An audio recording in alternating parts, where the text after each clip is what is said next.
Assalamualaikum warahmatullahi wabarakatuh, sahabat yang dirahmati Allah. Nabi Isa alaihi salam adalah salah satu nabi yang wajib diimani seluruh umat Islam di dunia. Beliau diutus oleh Allah Subhanahu wa Ta'ala kepada Bani Israel karena kesesatan yang dilakukan oleh kaum tersebut sepeninggal Nabi Musa alaihi salam.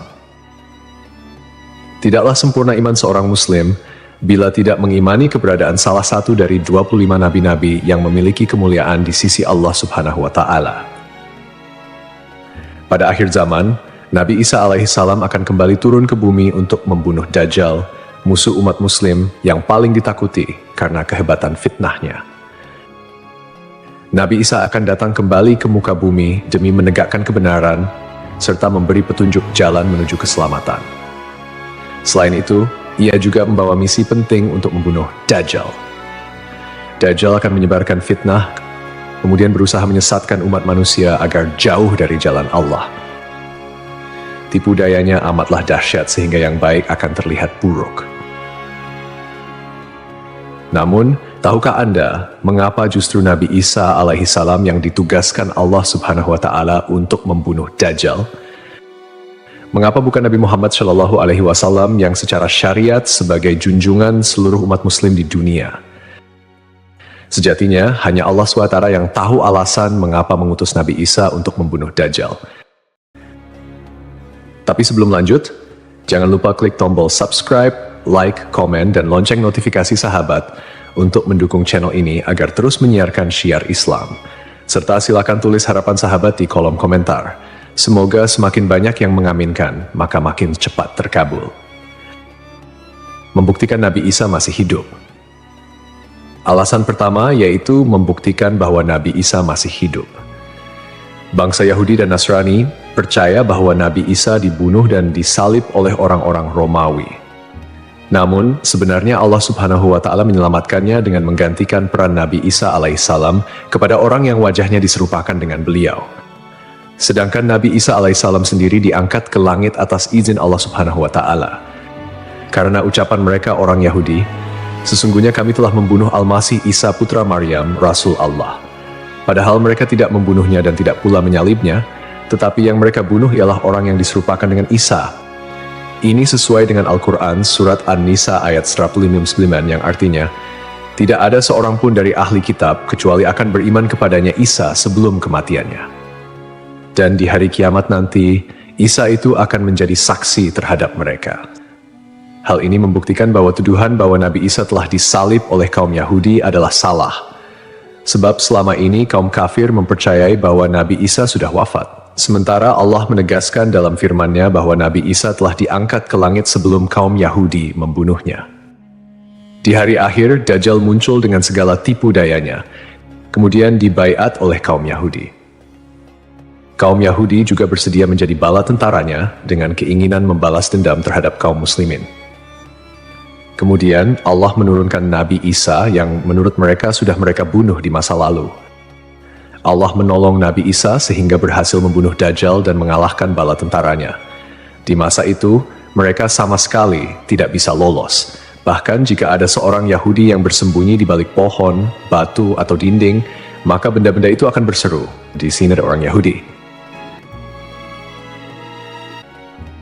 Dekat dengan Nabi Muhammad. Salah satu nabi yang memiliki kedekatan khusus dengan Nabi Muhammad adalah Nabi Isa. Aku adalah manusia yang paling dekat dengan Isa bin Maryam. Antara zaman kami berdua tidak ada nabi yang memisahkan. Selain itu, Nabi Isa sendiri pernah berdoa kepada Allah Subhanahu wa Ta'ala untuk dijadikan umat Nabi Muhammad. Oleh sebab itu, Nabi Isa diturunkan ke bumi untuk menjadi umat Nabi Muhammad. Pasalnya, berita tentang keistimewaan Rasulullah Shallallahu Alaihi Wasallam memang sudah diketahui pada zaman Nabi Isa. Hal tersebut diterangkan di dalam Injil sesuai surat Al-Fath ayat 29. Nabi Muhammad adalah utusan Allah dan orang-orang yang bersama dengan dia bersikap keras terhadap orang-orang kafir yang bersikap memusuhi, tetapi berkasih sayang sesama mereka. Itu adalah sifat-sifat mereka yang diungkapkan dalam Taurat dan Injil. Yakni seperti benih yang mengeluarkan tunasnya, kemudian tunas itu makin kuat, lalu menjadi besar dan tumbuh di atas batangnya. Tanaman itu menyenangkan hati orang yang menanamnya. Keadaan mereka diumpamakan seperti itu. Karena Allah hendak membuat marah orang-orang kafir. Allah menjanjikan kepada orang-orang yang beriman dan mengerjakan kebajikan di antara mereka ampunan dan pahala yang besar. Nabi Isa alaihissalam kembali turun ke bumi diyakini akan menegaskan kebenaran dari ajaran Nabi Muhammad SAW. Tidak bisa dipungkiri bahwa saat ini banyak umat Nabi Isa yang tidak menerima ajaran Nabi Muhammad SAW. Padahal Nabi Isa alaihissalam merupakan pengikut dari Rasulullah SAW. Al-Baghawi menceritakan dalam tafsirnya bahwa ketika Isa alaihissalam mendatangi Baitul Maqdis, di mana orang-orang sedang bersiap salat asar, maka imam di masjid itu mundur dan menyuruh Isa untuk maju. Namun Nabi Isa enggan dan ia tetap salat di belakang imam dengan syariat Nabi Muhammad SAW.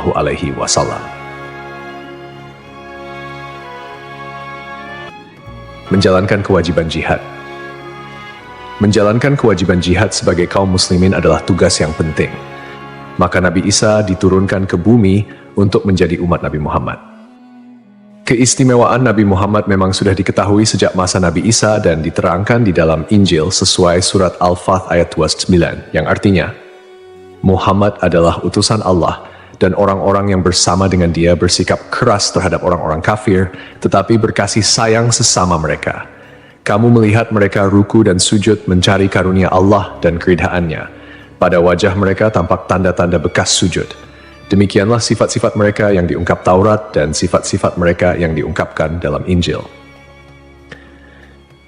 Saat Nabi Isa turun ke bumi, Dajjal sudah berada di tengah masyarakat dan memperdaya manusia. Sebagai kaum muslimin, Nabi Isa berkewajiban untuk berjihad melawan Dajjal dan bala tentaranya. Menjalankan kewajiban jihad. Allah Subhanahu wa Ta'ala memilih Nabi Isa alaihissalam untuk membunuh Dajjal sebagai bentuk penegasan terhadap kebenaran agama Islam.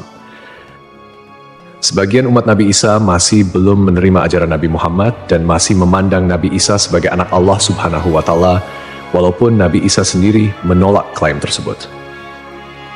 Nabi Isa sebagai nabi yang jarak paling dekat dengan Nabi Muhammad. Keduanya merupakan tokoh yang unik dalam perjalanan kenabian. Tidak ada nabi yang diutus oleh Allah Subhanahu wa Ta'ala di antara masa hidup Nabi Isa dan Nabi Muhammad. Oleh karena itu, Allah Subhanahu wa Ta'ala mengutus Nabi Isa untuk membunuh Dajjal dan menghapus seluruh agama selain Islam. Tujuannya agar umat Nabi Isa menyadari kesesatan pandangan mereka dan beriman kepada Allah Subhanahu wa Ta'ala serta Nabi Muhammad sebagai nabi terakhir.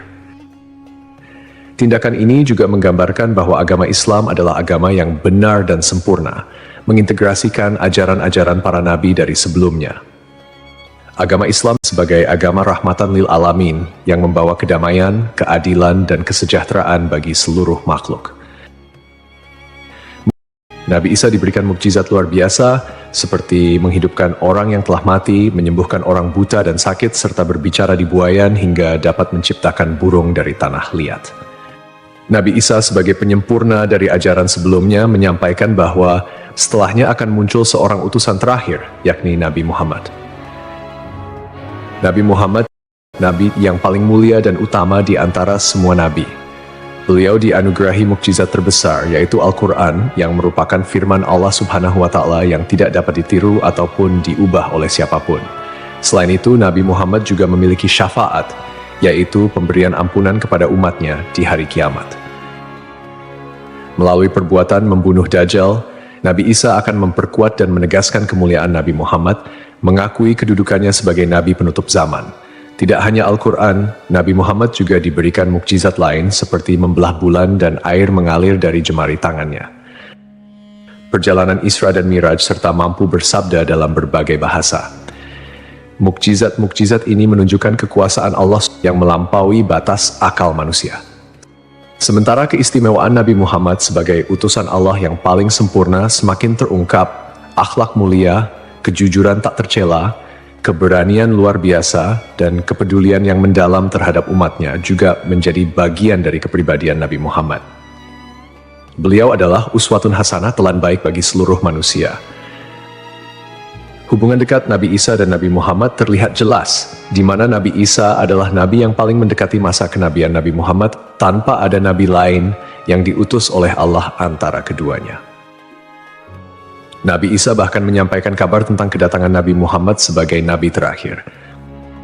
Beliau mengakui bahwa Nabi Muhammad adalah nabi penutup para nabi dan menyatakan persaudaraan di antara mereka, cinta dan saling menghormati. Nabi Isa dan Nabi Muhammad menjadi bukti kebersamaan spiritual dengan mengakhiri keberadaan Dajjal. Nabi Isa secara simbolis menegaskan kemuliaan Nabi Muhammad dan menghormati sebagai nabi akhir zaman. Untuk dikembalikan ke tanah. Alasan selanjutnya, Nabi Isa alaihissalam akan dikembalikan ke bumi sesuai kodrat manusia yang tercipta dari tanah. Hal tersebut sebagaimana yang dijelaskan pada surah H ayat 5 yang artinya, dari bumi kami menciptakan kamu, dan kepadanya kami akan mengembalikan kamu, dan daripadanya pula kami akan mengeluarkan kamu pada kali yang lain. Nabi Isa alaihissalam diturunkan ke bumi juga menandakan bahwa ajalnya akan tiba. Setelah wafat, Nabi Isa alaihissalam akan dimakamkan di tanah suci, lalu dibangkitkan kembali bersama manusia lain di hari kebangkitan. Mengenai lokasi makam Nabi Isa alaihissalam, terdapat perbedaan pendapat di kalangan ulama. Sebagian ulama mengatakan lokasinya terletak di Bait al-Maqdis, dan sebagian lainnya mengatakan akan dimakamkan bersama Nabi Muhammad SAW. Sebagai Muslim yang beriman, tidaklah pantas bagi kita untuk membanding-bandingkan siapa nabi yang lebih hebat, karena semua nabi yang diutus oleh Allah Subhanahu wa Ta'ala mempunyai tujuan yang sama, yaitu mengajak tauhid, mengagungkan kebesarannya. Nabi Isa alaihissalam selain ditugaskan Allah Subhanahu wa Ta'ala untuk membunuh Dajjal pada akhir zaman, ternyata beliau juga akan memiliki tugas dan maksud tertentu yang pada intinya adalah menegaskan ajaran yang dibawa oleh Nabi Muhammad SAW kepada seluruh manusia yang ada di dunia. Semoga kita semua bisa memetik pelajaran. Wallahu a'lam.